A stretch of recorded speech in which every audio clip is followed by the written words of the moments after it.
Hello, once again. Welcome to the Diamond Cooper Show.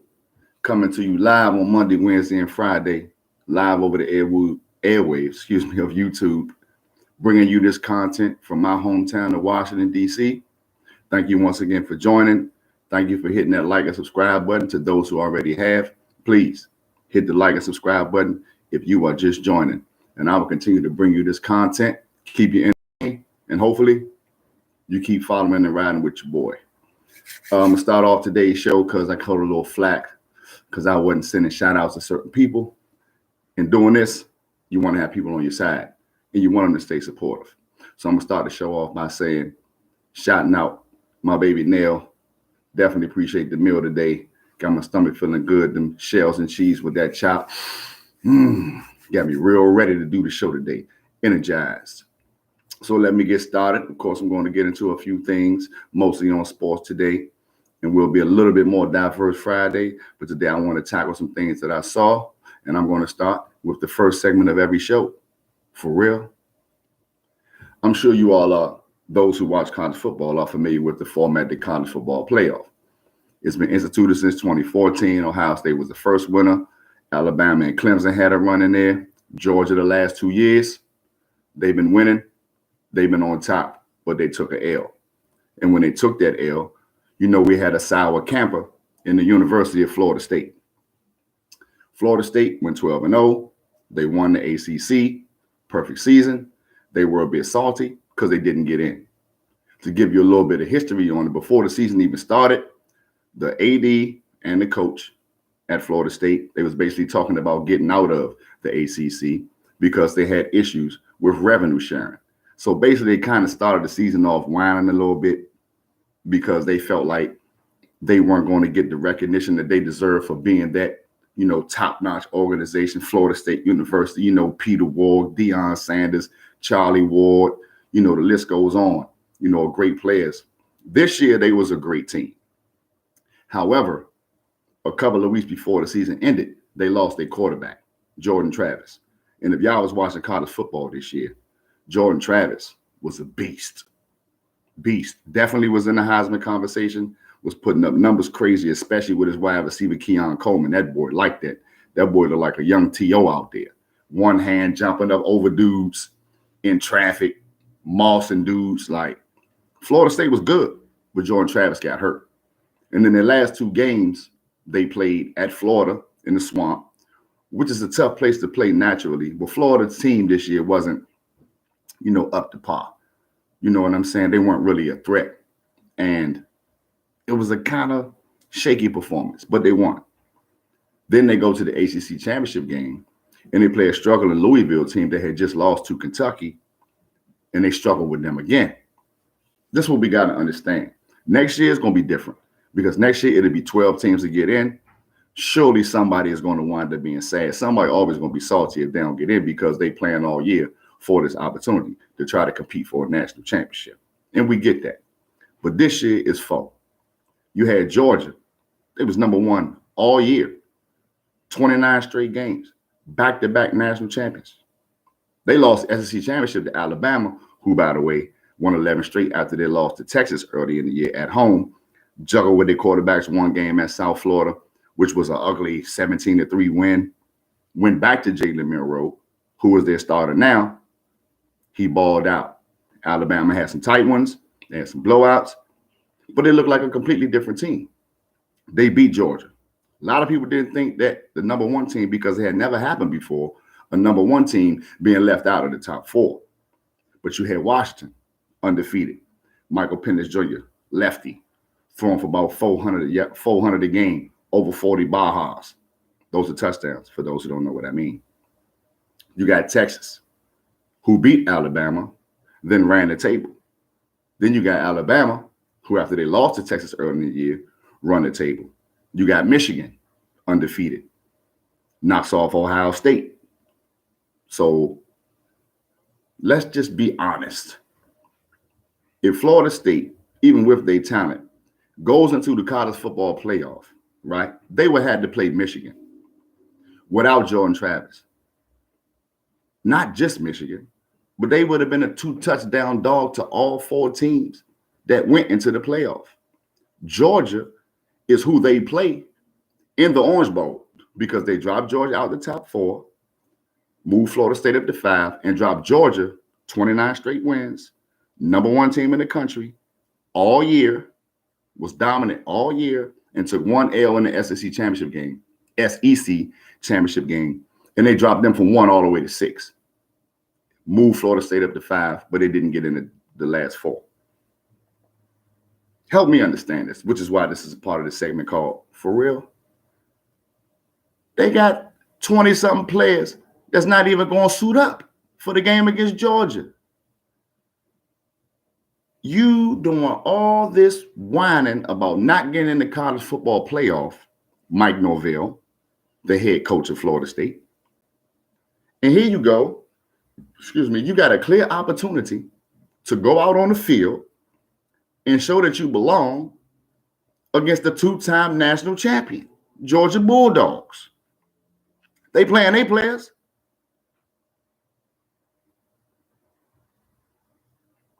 All 4 teams in the college football playoff that most of us believe, based off what we saw on film, y'all will not be no match. And you got to understand it's a business, man.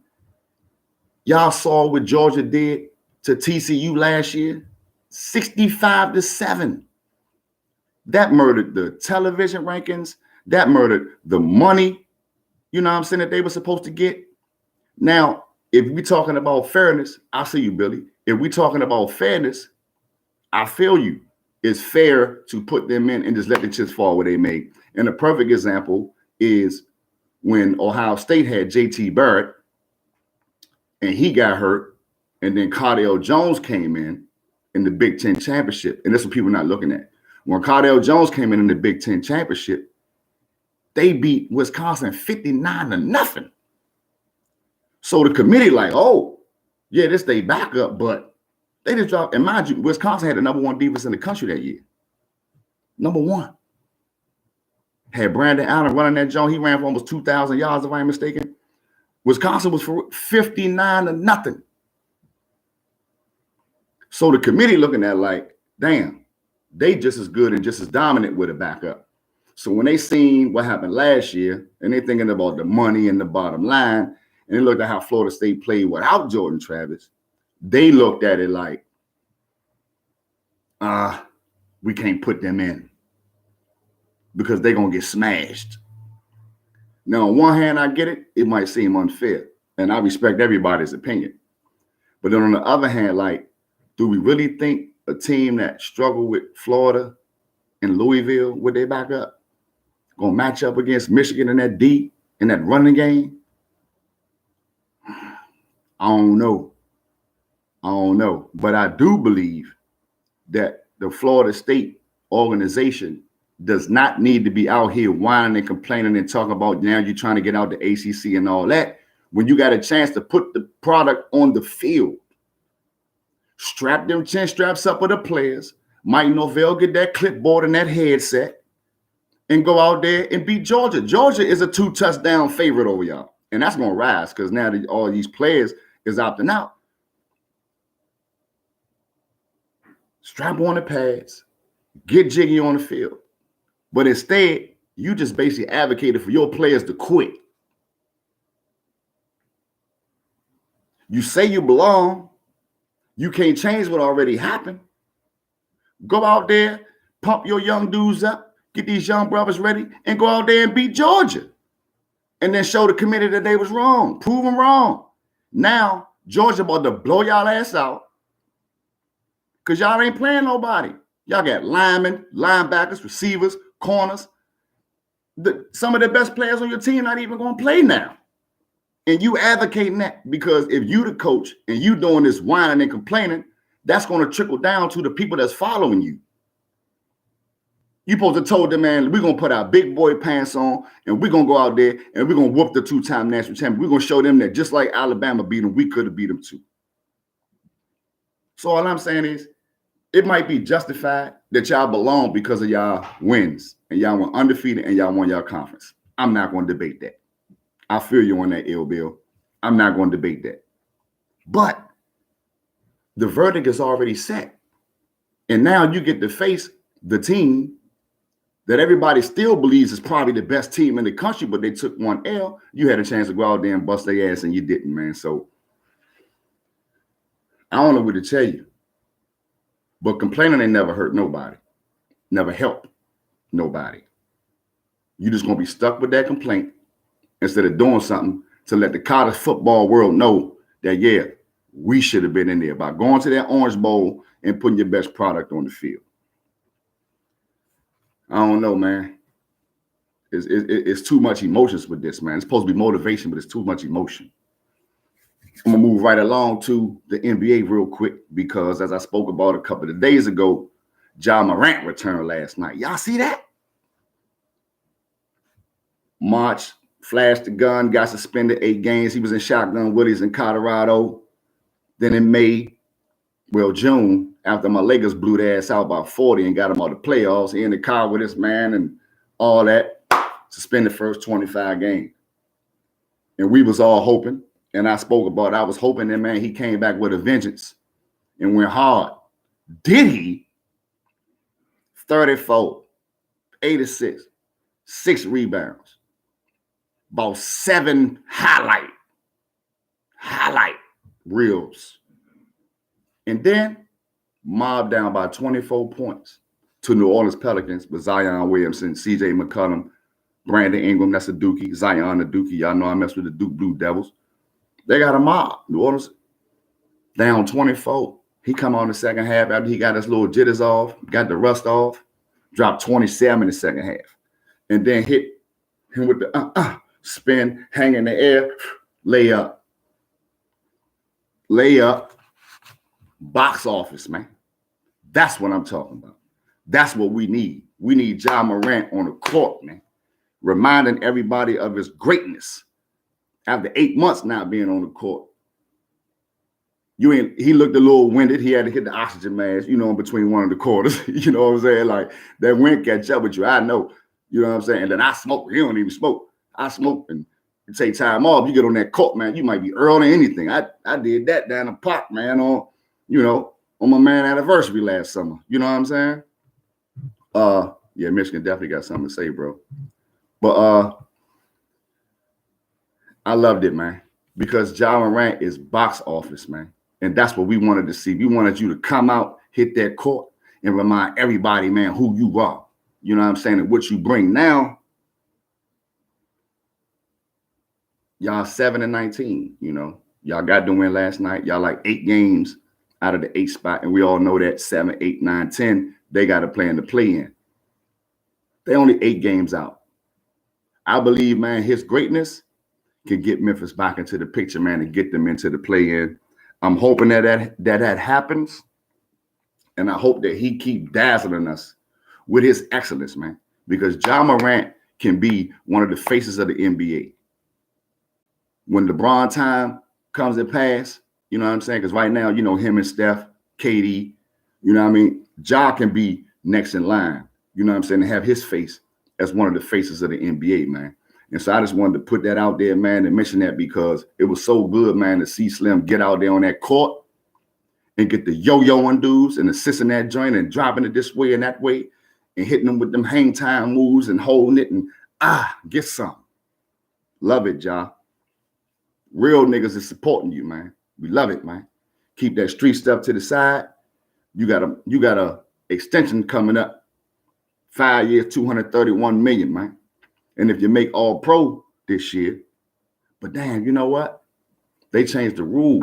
Now you got to play at least 65 games in order to get some of the awards. And he missed 25 already. You know what I'm saying? It's an 82-game season. He only can play 67. So if he was to miss like 2 or 3 games because of injury this year, he can't get no awards. But if he don't miss no games and he play all 67, he could be back in the all-pro. And if they give him the all-pro, he can get that. He can get more. Because I think right now he get the 5 years, 231, and I think it'll go up to like 260 or 270. You know what I'm saying? Get that bag, bro. Keep cooking them, except the Lakers. You gave us some problems last year. We put you out, but y'all didn't have Steven Adams or Brandon Clark. So I know y'all going to be a little bit more formidable. But yeah, keep cooking, except against my Lakers. Now to, the joyful part for me, I want to exude my gratitude and my thanks to the Seattle Seahawks, who defeated the Philadelphia Eagles 20-17 Monday night. Thanks to long time, well, I ain't gonna say long time backup Drew Lock, but he been a backup for a few years. Drew Lock was drafted in the second round in 2019. He took him on a 10-play, 92-yard drive from the 8-yard line. Couple minutes left, 2-minute drill. Hit DK. It was a little low. If he had hit him in stride, DK could have housed it. Y'all know DK Metcalf like the new Megatron. He could have housed that jump. DK again off the jump. He caught it with the left and then put it on his leg and cuffed the jump. DK again off the get by Bradbury and jump in between both dudes on the sideline. Then he go up top to the young brother from Ohio State, Jackson Smith and Jigba. Catches it, bob it a little bit, but put that thing right here before his feet went out. Beautiful pass, beautiful play. And I want to thank you because you did me a favor. But just a little bit on Drew Lock. You know what I'm saying? Like I said, he was drafted in the second round, the 49th pick, 2019 for the Denver Broncos. He got a chance to play. I believe Trevor Siemian was still there at the time. He got a chance to play, didn't really work out. And so last year, before the season, he was traded to Seattle as a part of the trade to get Russell Wilson to Denver. He thought he was going to have an opportunity. Then Geno, I guess, outplayed him in preseason. And Geno got the job, and Geno had a great year. Geno had a great game against my Cowboys, put up 35 on us. I wish we could have caught him with Drew Lock. I think it might not have been 41-35. We might have, did a little bit more damage. But it is what it is. He was one of the backups. It didn't work out. And he just stayed the task. And how many of y'all know, man, we've been watching football forever, man. You know what I'm saying? It's backup quarterbacks that just be around. They get a chance when they first come in the league, and then you just see them on this team or that team, and they just be backups forever. You know what I'm saying? To name a few, Geno Smith for a while after he left the Jets. He was a backup for a while. He'd been in the league 10, 11 years and just got another opportunity.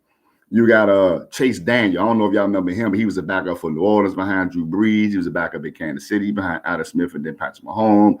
Tyrod Taylor, Buffalo, Cleveland, a couple other places. He just played for the Giants this past week because Daniel Jones and then the young Italian boy that been balling, Tommy DeVito, got hurt. So Tyrod's still around. Flacco just got another shot with Cleveland and won a couple of games. He's still, man, Flacco, man, still got that gun a little bit, man. He was cocking that John back when he was in the cut. He said he was just taking his kids to the bus stop to go to school. And all of a sudden, he back on the field and slinging that jump. Shout out to Flacco, man. You done bounced back. Super Bowl champion now, don't forget. Yeah, Geno definitely been around, Bill. He been around, man. But I'm happy for Geno. I'm messed up that he hurt right now, though, because, that would have gave him a better chance against San Fran last game. Jacoby Brissett just played for the Washington Commanders this week. He been around New England, Indianapolis. He been around. Marcus Mariota, here back in the Philly now. Brian Hoyer, here back up with the Las Vegas Raiders. Then you got famous Jameis Winston here in New Orleans. Case Keenum. Remember, he threw the little miracle joint to Stephon Diggs in Minnesota. When Stephon Diggs caught the joint on the sideline and got loose in the playoffs that year. Case Keenum. And of course, we got to remember Nick Foles, man, was backing up Carson Wentz and all that, and it took Philly to the Super Bowl. Then he was with the Rams. He got big money from the Rams, didn't pan out, So to see, Drew Lock, I was already happy that they beat the Eagles, I was glad because we got our ass whooped Sunday by Buffalo.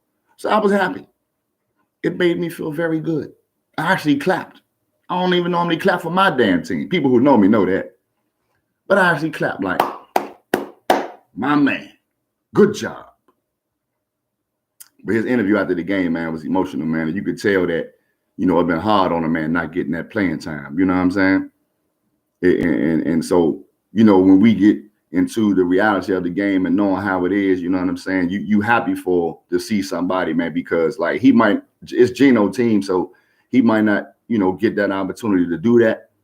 So we gotta, applaud him, man, and definitely embrace, his energy and his emotion, man, because it was a big day for him, and that's gonna be something he remember forever. You know what I'm saying? And the main reason for my gratitude is because that brought Philly back under us in the division. But we still got to do what we supposed to do too. Take care of business. Which brings me to my next topic. I got a message for Stephen A. Smith, man. Stephen A. Smith, I love you, bro. What you're doing is inspiring for all the brothers around here. But you've made one fatal flaw in your diatribes and your soliloquies on First Take and on the Stephen A. Smith Show. Contrary to your beliefs, my brother, there are authentic and objective Dallas Cowboy fans. And I'm one of them. You just haven't met any. Allow me to expound. I'm a sports fan first, and I root for my teams second. So in regards to football, I'm a football fan first. I love the game, and I keep it real with the game. I'm a Cowboy fan second. I don't go into any football season talking about we're going to win the Super Bowl. That's not my reality, Stephen A. And the fans that's like me, that's not their reality either. We know what it is. We don't need you reminding us every chance you get that we ain't won in 26 years. We know. We not the delusional fans, man, that's out this joint acting and thinking like we just going to win every year because we got a star on the helmet. Some of us fans understand what's really going on. The people who know me know this. I even got cussed out by my mom a couple years ago. I was over there watching the game with her. And I wasn't joyful when they made a play. I wasn't angry when they messed up. I was even killed. And I got cussed out because she felt like I wasn't being a real fan. I wasn't into the game. And I had to tell her, Mom, look, Mom, they got to show me. They got to show me, man. I have dealt with a roller coaster of disappointment since January 1996, when we beat Cordell Stewart and the Pittsburgh Steelers. When Larry Brown got the Super Bowl MVP because he got 2 picks. My team has epitomized mediocrity for most of the last 26 years. They have built us up as fans to break us down. They've given us hope, then taken it away. They played great when they got to the playoffs and lay an egg. I'm talking about from Drew Bledsoe, the Quincy Carter, to this Drew Henson dude, to Romo, now that. It just is what it is. Nobody has gotten it done in the playoffs, and some of us fans recognize that, Stephen A. We know. We've dealt with the pain of that. We the one that got to deal with our friends ridiculing us and all that stuff because everybody loves it when the Cowboys lose because of some of the fans you speak of. Some people bloviate and are unrealistic and all that. I'm not one. Romo fumbling 06 in Seattle. Playoffs. We was 13-3 in 2007. Number 1 seed. Home game against Eli and them. Romo throws it over here trying to force it to Terry Glenn and throws a pick when T.O. wide open. That's when T.O. was crying. That's my quarterback. I went through that, Stephen A. Stuff like that don't give us hope. Real fans, the objective and authentic fans, that don't give us hope, Stephen A. We not walking around thinking we're going to win when we see a product like that. The Dez catch in Green Bay. Stephen A., you know that was a catch. They changed the rule the next year and said it was a catch. They admitted that it was a catch the next year. Now, that year, I did think that we had a chance. Even though DeMarco Murray did fumble on the drive before against Green Bay when we was up 2 scores, and that made it a 1-score game. So when they took that catch away, Green Bay only needed 1 score to beat us. You think that I got my hopes up when the season started? Hell no. Don't nobody want to set themselves up for disappointment, Stephen A. Some of us know that. All of us ain't delusional.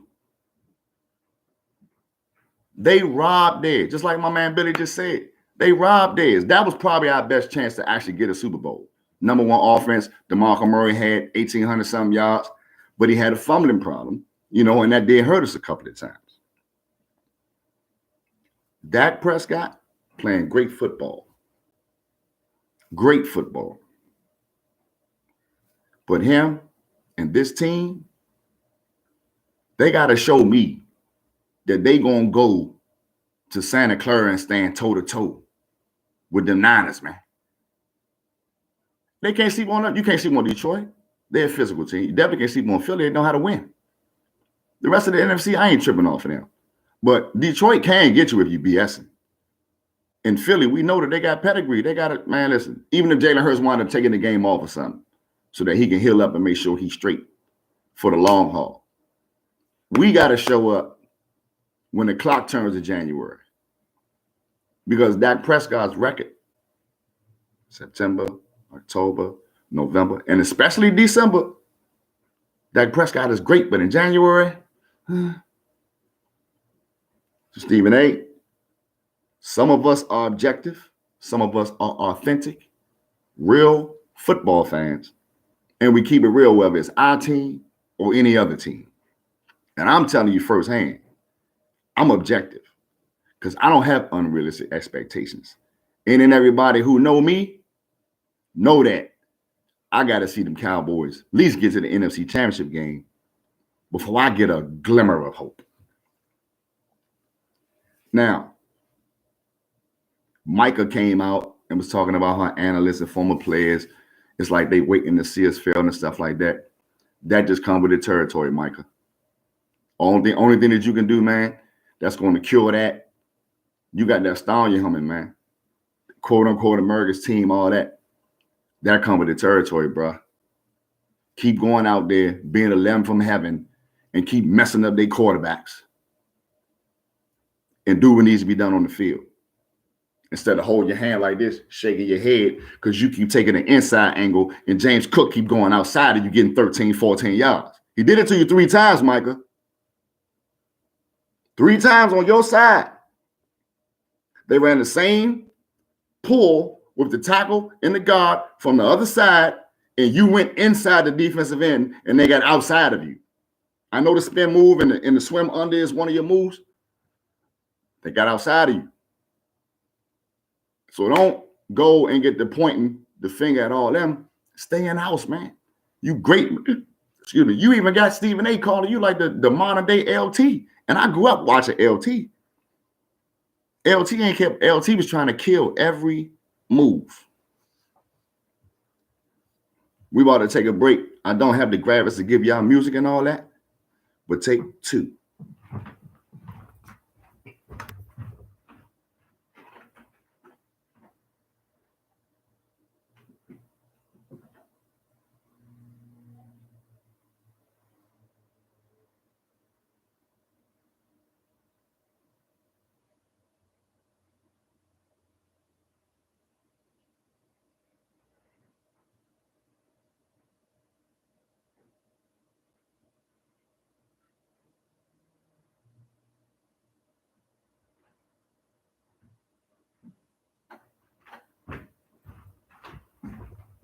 Pop.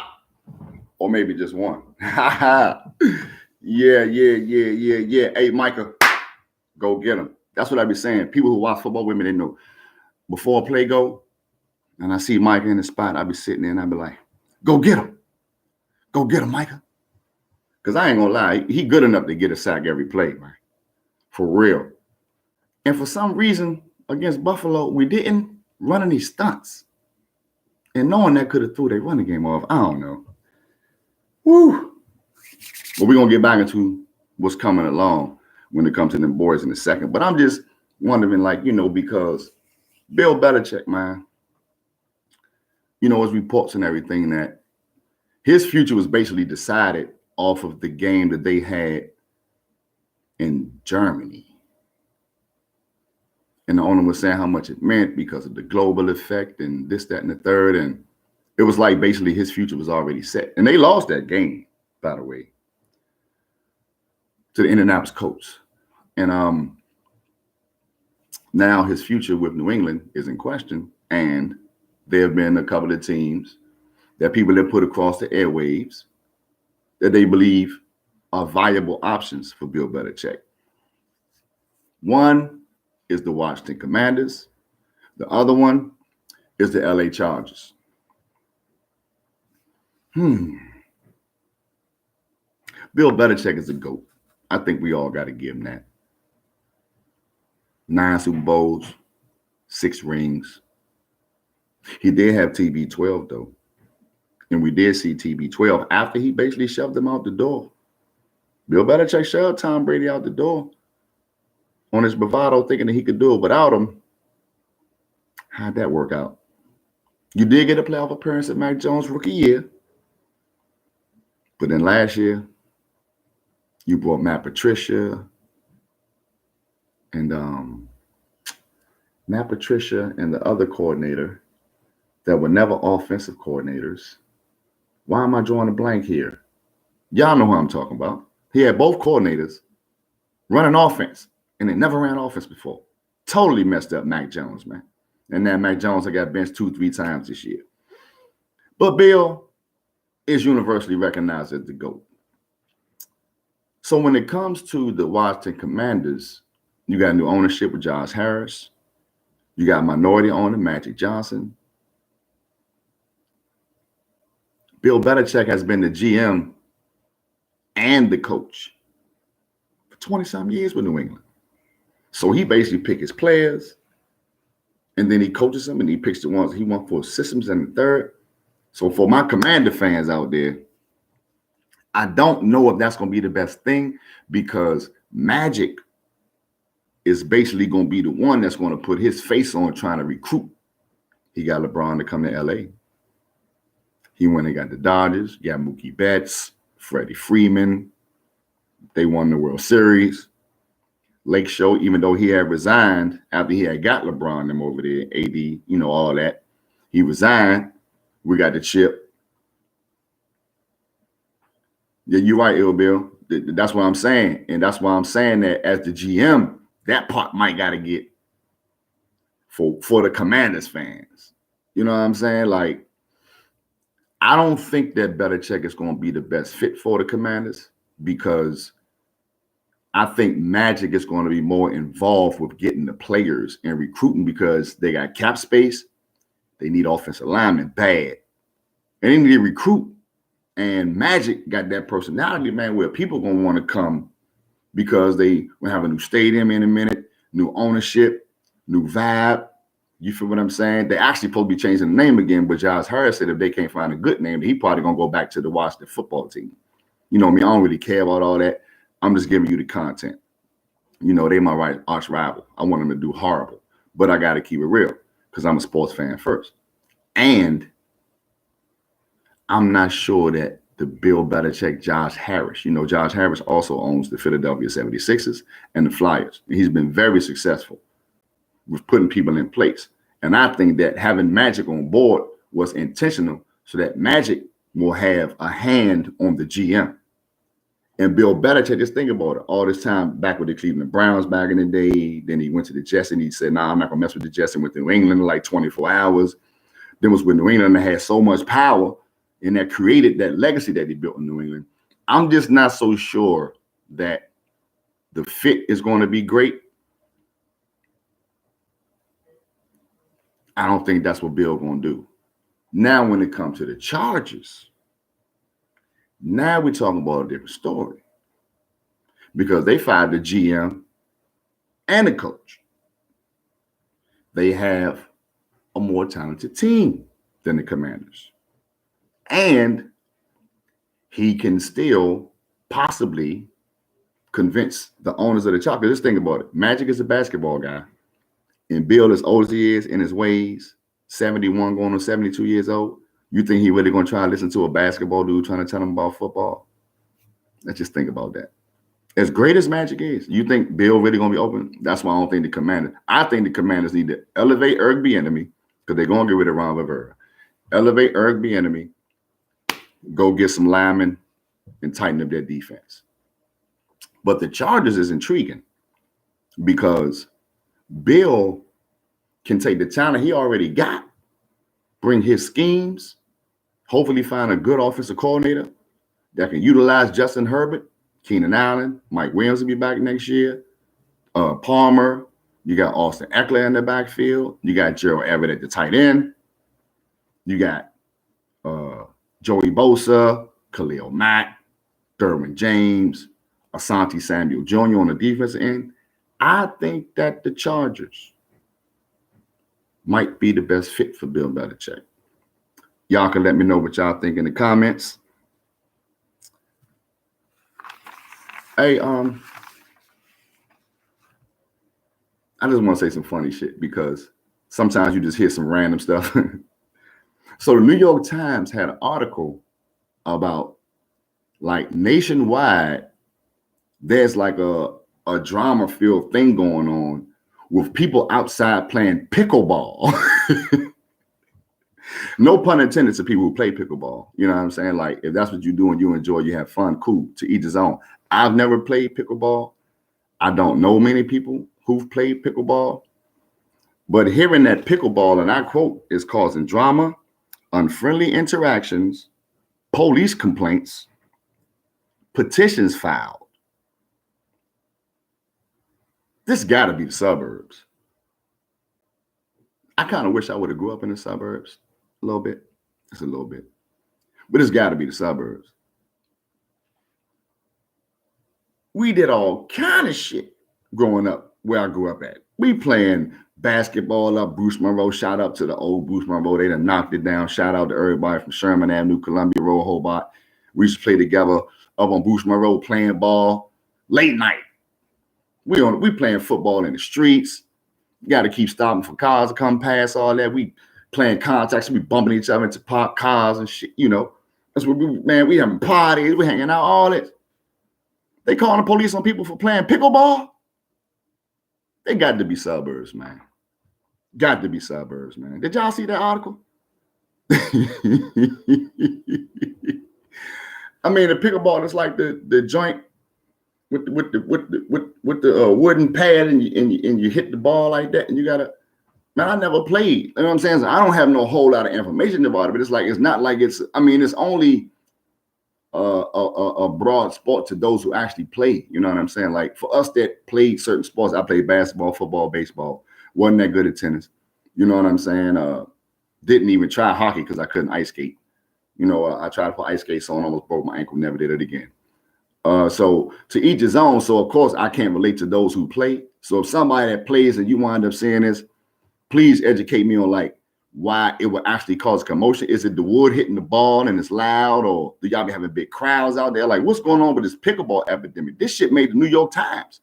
Like, pickleball is causing problems in neighborhoods like dudes selling drugs was when I was growing up. That's just funny. I had to mention that, man. All right, look, we about to get into this playoff picture real quick, man. Before I give y'all my jewels and my final shout outs for the night, this playoff picture looking mean. AFC, Baltimore, cream of the crop, 11-3, number 1 seed. Number 2, Miami, 10-4. Number 3, Kansas City, 9-5. Number 4, Jacksonville, 8-6. Those are your division leaders. Baltimore in the north, Miami in the east, Kansas City in the west, Jacksonville in the south. There's still 7 playoff spots open in both conferences, though. So keep that in mind. And then when you hear the records and not talk about the matchups, you'll get what I'm saying. Then there's your wild cards. You got the Cleveland Browns, Joe Flacco, Deshaun Watson out, Dorian Thompson-Robinson, the youngster that they got from UCLA, he's out. Joe Flacco holding the mantle. Kareem Hunt running that thing.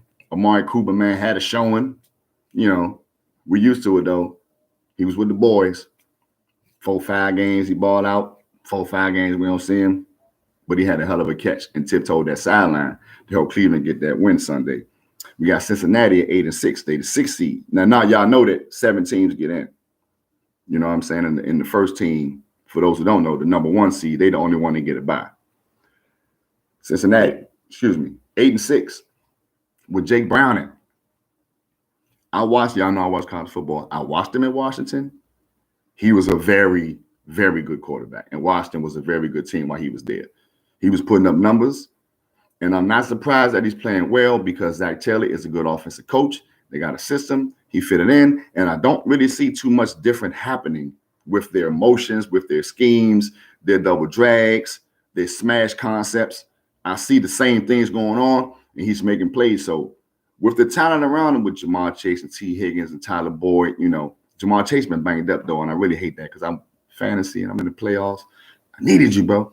But they ain't to be slept on. I don't think they're going to go far because eventually Browning, man, you know, with them defenses, you know, Baltimore, KC, Jacksonville, like they got some pass rushers, you know what I'm saying? So the ride or die out, but we got to respect the fact that he's keeping them in the hunt. Number 7 is Indianapolis. Of course, they drafted the rookie Anthony Richardson, the number 4 overall pick out of Florida this year. He played 4 or 5 games, got hurt. He's out for the year. And Gardner Minshew, who was a backup in Philly last year, then brought the Minshew mania from Jacksonville where he started to Philly last year when Jalen Hurts was out. And now he in Indianapolis, and he got him in the hunt. They won the tiebreaker over number 8 Houston, number 9 Buffalo. Houston, C.J. Stroud, he's still in concussion protocol, so we got to keep an eye out on that. Young rookie been balling. He ain't been playing like no rookie. Houston in the hunt. And then Buffalo, you know, they bust us. And to be honest with you, they still got some injuries, but I don't think if Miami wound up with the number 2 seed or KC wound up with the number 2 seed, they want to see Buffalo the first round. Let's just keep that real. Buffalo, now that they changed and the offensive coordinator, they got Joe Brady. Y'all remember Joe Brady was coaching Joe Burrow at LSU when Joe Burrow put up 60 touchdowns, won the Heisman and national championship. Joe Brady, good coach. Who I got for MVP? What I mean, right now, I had to go Brock Purdy, bro. I had to go with Brock Purdy right now for MVP because with Dak, you know, Dak wasn't able to do last week, and then Brock Purdy put up like a 45-piece spicy, you know what I'm saying, on Arizona. So, you know, we got to go ahead and give that nod to Brock Purdy right now for my MVP. I would if I had a vote, I would vote Brock Purdy. Best team, and I would have Lamar Jackson a close second, you know, but that'll change because basically whoever went between Baltimore and San Fran this weekend, I think they're going to get it because their team's not going to fall off. Those 2 teams is not going to fall off.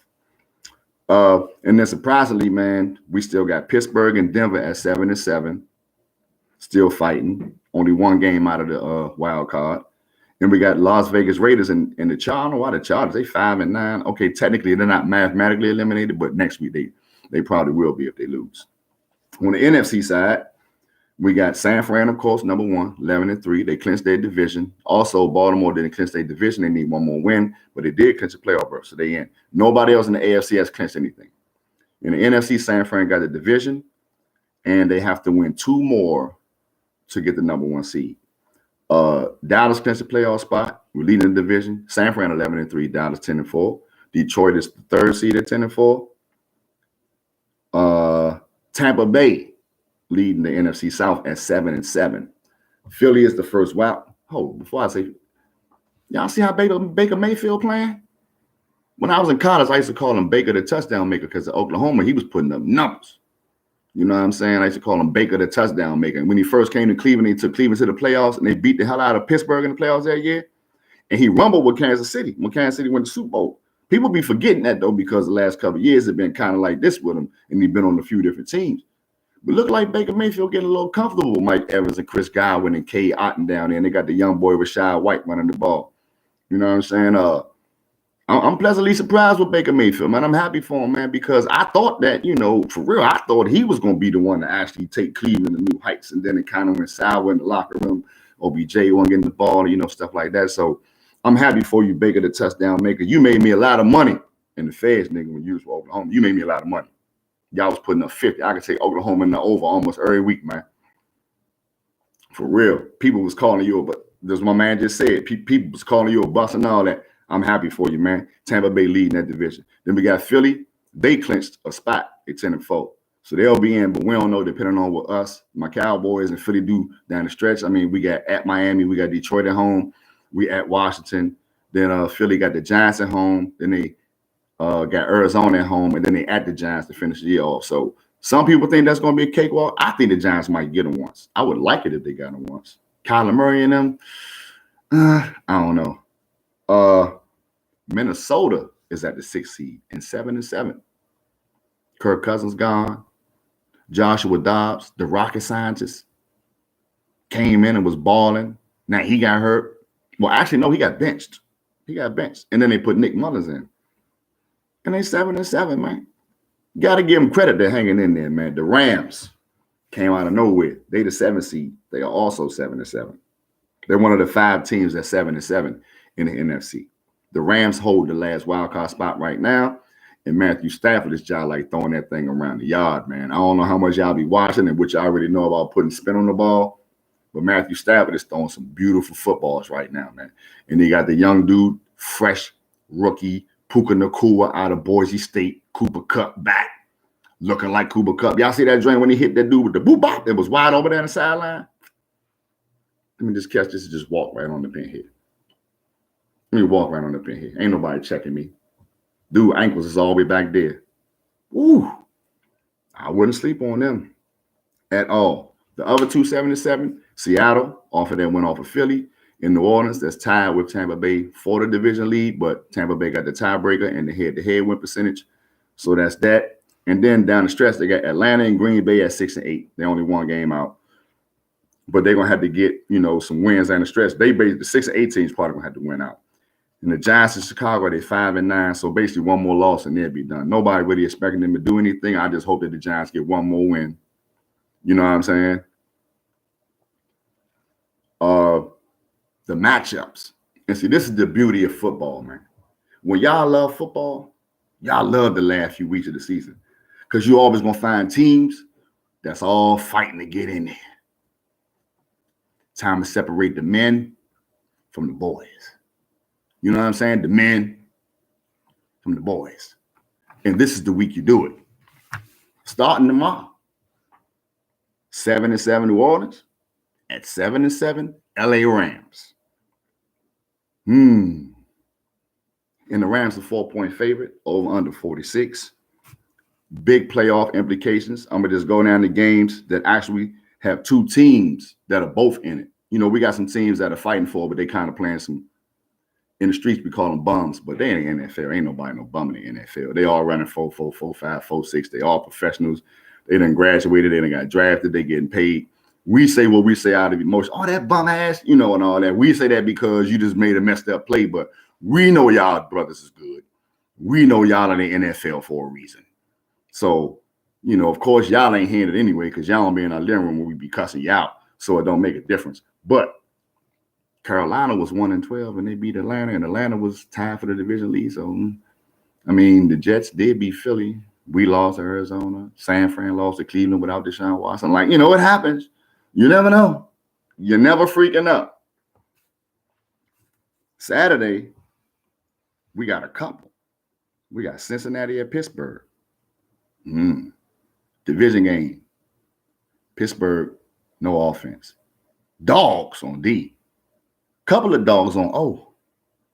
Quarterback situation in flux. Cincinnati's actually -2 in that game.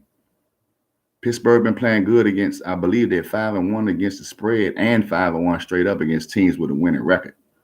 So Pittsburgh plus that 2 might be a good bet, but I ain't going to give y'all the bets until Friday for the weekend. I do got some college basketball for you tonight, late night window, just in case you want to go on your DraftKings, Caesars, FanDuel, whatever you want.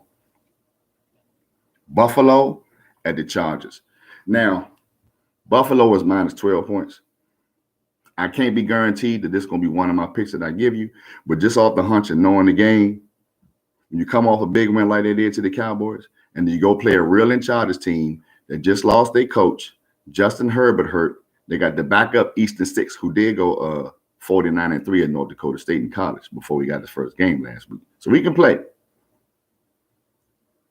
Do I think Mike gonna have his first lose? I don't know. I don't know, Bill. He would have to go 1-2 over the last jumps.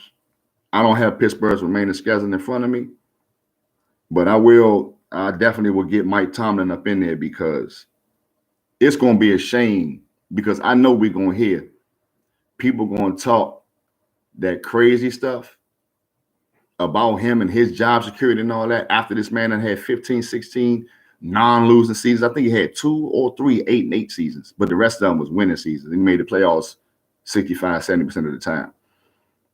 That's going to be a good one. We're going to have to see we're going to have to see what happens with that, man. Those are Saturday. Cincinnati at Pittsburgh and Buffalo at the Chargers is Saturday. Sunday, okay, we got Indy at Atlanta. They both playing for position. Cleveland at Houston. CJ Stroud has yet to clear concussion protocol. So I believe tomorrow. Actually, I think he need to clear by Friday because they got practice Wednesday. They got practice Thursday. I believe he got to clear by Friday in order for him to be upgraded to play Sunday. CJ Stroud plays. That's really going to be a good game. Cleveland at Houston, playoff positioning. Detroit at Minnesota, division game, trap game. What would you say, Bill? Yeah, but Big Ben saying that, but like Big Ben, you ain't even been involved with the team. Now, Big Ben was in the locker room, like coming back all the time and being there with him and all that. I could see what Big Ben saying, but Big Ben was part of the problem as to why it ain't really the steal away no more, because his ass stayed 2 years too long. You feel what I'm saying, bro? He stayed too freaking long. Like he was a statue back there. He wasn't mobile. He wasn't the Big Ben, and that prevented them from going and getting somebody else to really take the reins. They was holding on to Josh Dobbs and Mason Rudolph. And then they went and drafted Kenny Pickett. Now, just imagine they went on and let Big Ben go ahead and walk out the door, right? Tomlin probably would have had his first losing season, but then guess what they would have wound up getting? Who came out the last 2 years? The last 3? No, the last 3. No. This is the second year without Ben, right? So it's 4. This is the 4th year. We done had Burrow, Trevor Lawrence. Who else? Who else young doing anything? Bryce. Well, Bryce Young and C.J. Stroud, but this year, I'm trying to remember who came out with Trevor Lawrence. Who came out last year?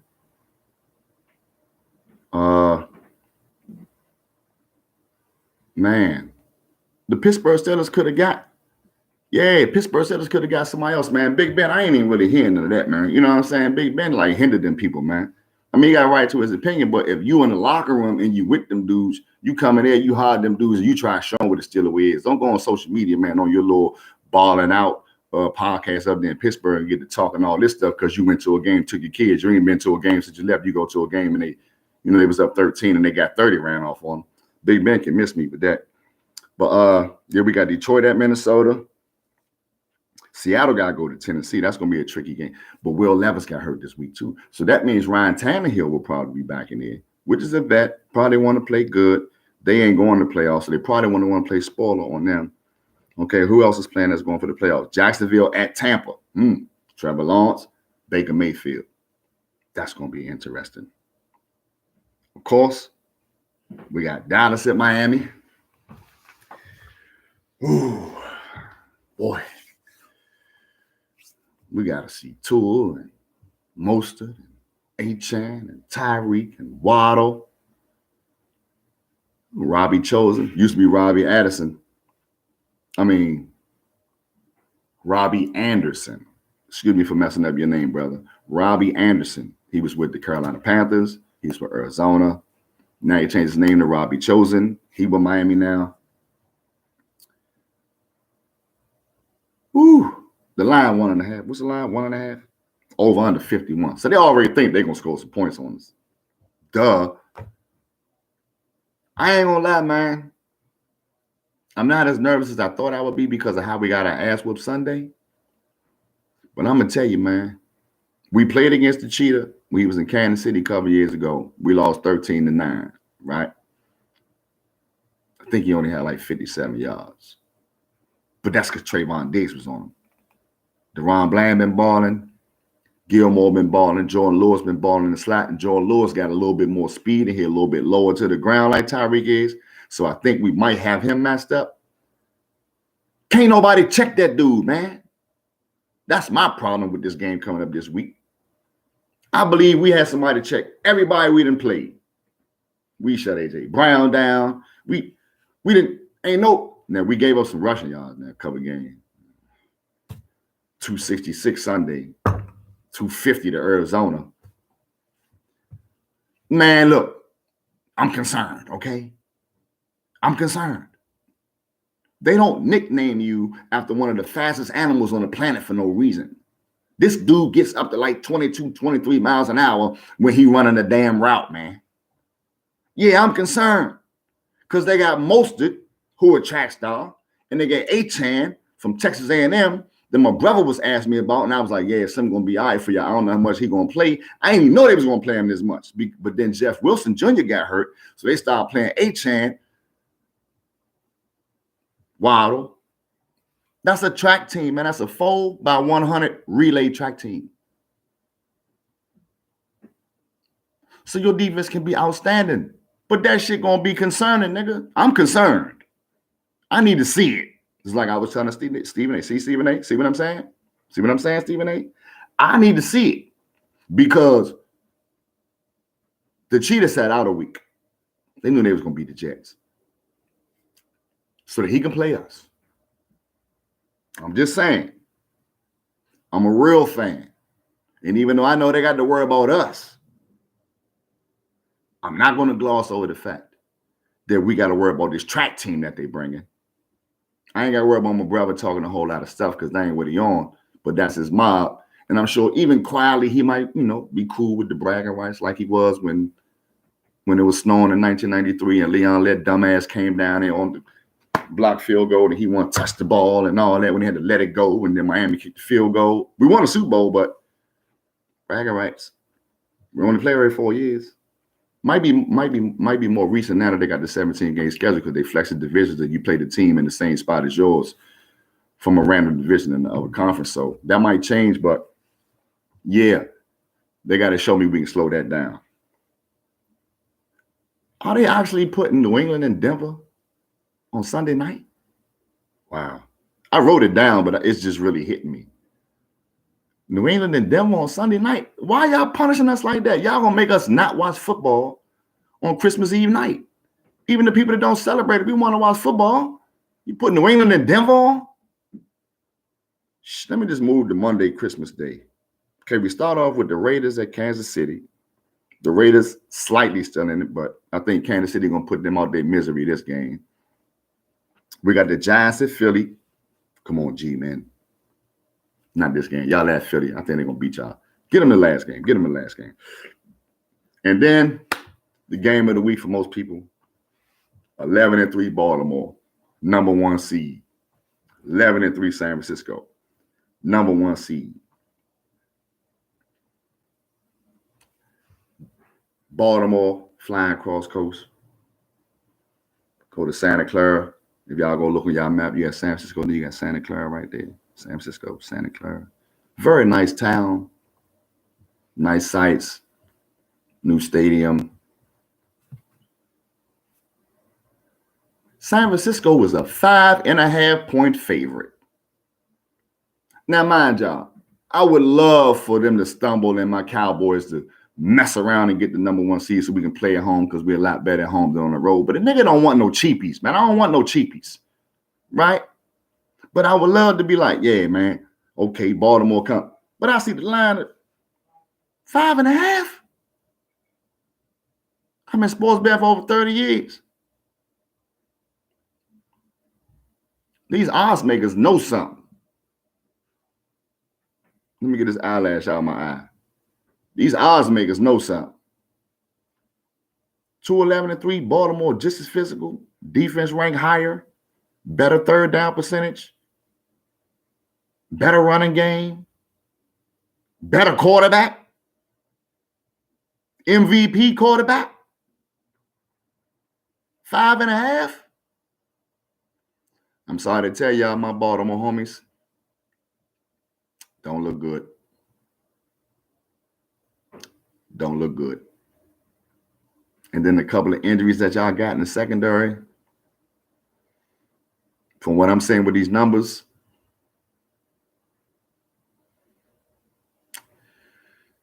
look like San Fran going to 12-3, man.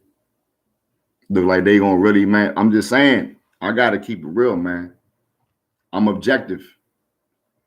I gotta keep it real, man. It's 5.5 to nothing already. Game ain't even start yet. The home team get 3 points already. So they're basically saying they 5.5 points better.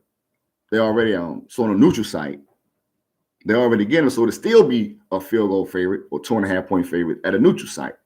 So clearly, there's some matchups here that is going to be a problem for the Baltimore secondary. It's going to probably be a quick game, stuff like that. I can't say anybody can really contain Lamar Jackson.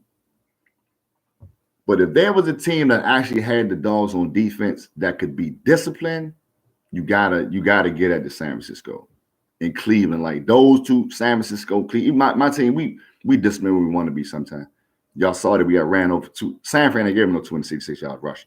Maybe 100, but not no 266. So they probably got the scheme with that 4-3, cover 2 base that they be mixing up, and you don't really know because them niggas all just stay in the same place. This is how San Francisco be killing everybody. They stay in the same place. Fred Warner, Lenore, damn, who found out though. I hated to see that Slim like that. He was training with Troy Polamalu. Lenore, Trodarius Ward to the joint to the house last week. They be in the same place. And then they run their schemes out of that, man, and they do it. They do a great job of it, man. You know what I'm saying? I think that it's going to be a great game. But from what I'm seeing and just paying attention to the signs, yeah, it look like San Francisco going to get them, man. Action-packed weekend, man. I'm definitely going to have some picks for you. I ain't going to lie, though. I might not make it one of my bona fide Jones, but I'm going to tell y'all, if y'all some betting people, man, y'all see that 5.5 with San Francisco, man, it's there for a reason. So even if you're scared of the line, and take San Francisco money line because it look like they're going to handle that, man. Real live. Let's get to the Diamonds Jewels for the night before I get up out of here. I was 1-1 the other night. Seattle game did go over, but my Lakers jack wrecked. So since I started the show, I'm 5-4. That is above 500, but I ain't happy. I got 3 Carter's basketball joints for y'all for the late night window starting at 9. It's 8:18 now, starting at 9 o'clock. Got 3 Carter's basketball joints. Creighton, they're giving up 9.5 points to Villanova. Villanova is not who they used to be. They are horrible on the road. They have lost to scrubs on the road, and Creighton is on fire at home. I've been taking Creighton at home for like 6-7 years. They got a great program up there in Nebraska. That's what they do. Take Creighton giving up them points. We're going with the Zags, Gonzaga, West Coast. Been to the Final Four a few times, national championship. They balling. They giving up a lot of points versus Jackson State. Don't sweat it. Give the points. Creighton, Gonzaga, and a bonus.